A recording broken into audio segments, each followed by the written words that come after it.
as a doctor, as a surgeon, we are involved with major surgical interventions. Unfortunately, in our business, this is the only business in the world where a customer can die. No, taxi drivers.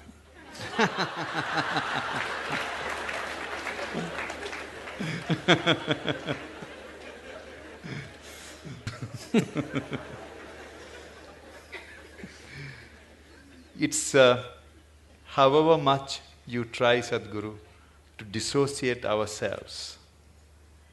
When you are operating, you need to concentrate and do the job, but what comes to your mind is the young wife, young children waiting outside. The margin of error is very small, few millimeters here and there. Then you think what are the consequences on them.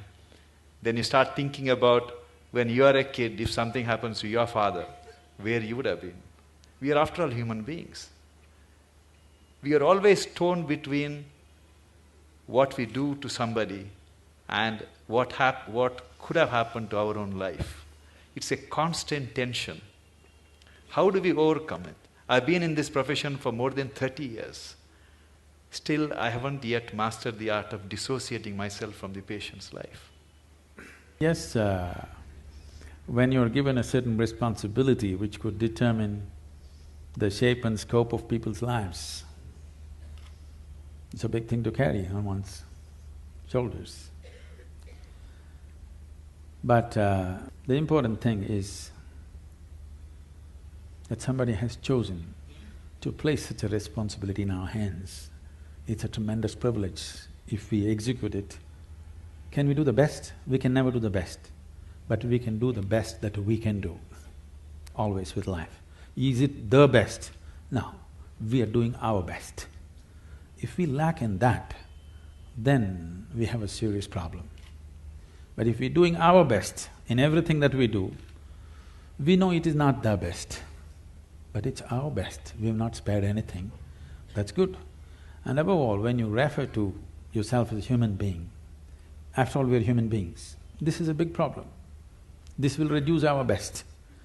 That is, people are always using the word human being as a limitation, as a compulsiveness, as a small thing.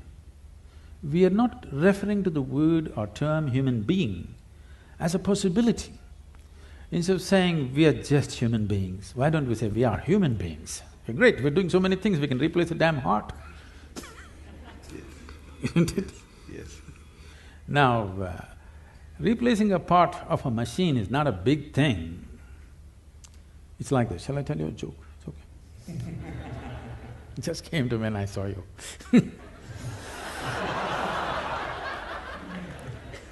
So, a cardiac surgeon took his Aston Martin, which was giving him a little bit of trouble, engine trouble,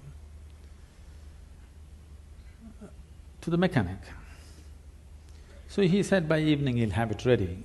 After his hospital job, he went there to pick up his car. It was not ready. The mechanic was swaggering around a little bit, and I said, "Hey doc, why is it I do the car's engines, you do people's engines? After all, a pumping thing, you know. Why is it that you earn in millions, I just make a few bucks? Come tomorrow, doc, we'll fix it." So the doctor looked at him and said, "Try to fix the engine when it's running."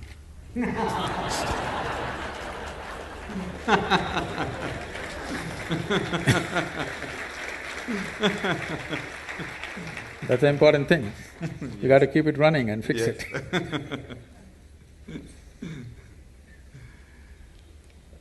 Sadhguru, but the great work done by all the senior cardiac surgeons, cardiologists and all the good doctors of this country, heart care has attained it has got a lot of confidence from the people. It's very interesting, Sadhguru, when I started my career 25 years ago, I left England 25 years ago. I started in Calcutta. If I told a patient then… Lot of heartbreak there.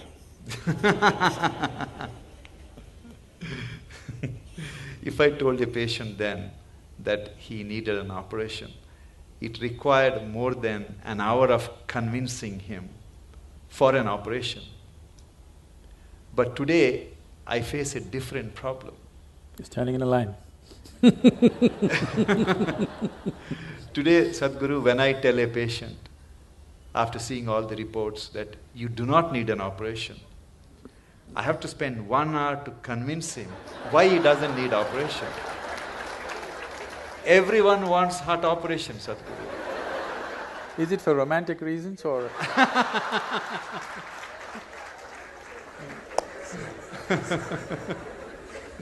How do we convince people that fixing the heart is not like, something wrong with your house, you get a plumber, he will fix it, or something wrong with the car, you change the parts. It is something different. We are not the magicians, or we are not the gods, and the nature is the best healer. And cardiac surgery is only a 50-year-old phenomena. People have lived for… I think they have also realized it's a dumb pot. It's a big dilemma for all of us, Sadhguru. Today, people want something to be done on their body all the time. Yes. If not heart, many other parts of the body. Yes, as I said, probably in another 50 years, 50% of the population will be going through these surgeries, which is not health, which is medical industry, but not health. If health has to happen, a culture of health has to come in. Not healthcare systems, not hospitals, not more doctors, not more surgeries, but a culture of health has to evolve. Right now, world is in a way of imitating everything that America does. They eat badly, they live badly, and they have a $3 trillion bill of healthcare. It's sinking the country, okay? It's sinking the whole nation, healthcare. We want to follow the same things. We want to dress like them, we want to eat like them, we want to live like them, and we want to get unhealthy like them, but our country cannot spend $3 trillion on you for sure, we'll let you die. Yes. We're not going to reach out to everybody and do surgery for 1.25 billion people. That's not going to happen in near future. And if it doesn't happen, it's a disaster. If it happens, it's a bigger disaster. That people do not know how to live well is a disastrous way. That I would say 70% of the ailments on this planet can be just handled with better sense of living, eating, atmosphere. If you manage 70% will be gone. You can achieve this in 12 to 15 years of time on the planet if a determined effort is made by the people, by the policy and by everybody concerned, particularly the hospitals. They can do a lot. Because when they're sick, they listen, Otherwise they don't. When they're well, they don't listen. When they're sick, they will listen. They have ears, more ears than two when they're sick. That's the time to talk to them as to how to live better. These things are not new to us, these are very strongly rooted in our cultural milieu, but we are throwing it away for something which will bring us a lot of trouble. For immediate attention, for immediate intervention, of course, medical intervention is primary and it's most vital, there's no question about that. But long-term health will not happen because of medical sciences as we know it. Long-term health of a society or a nation or the planet will not happen that way. We have to bring a culture of health.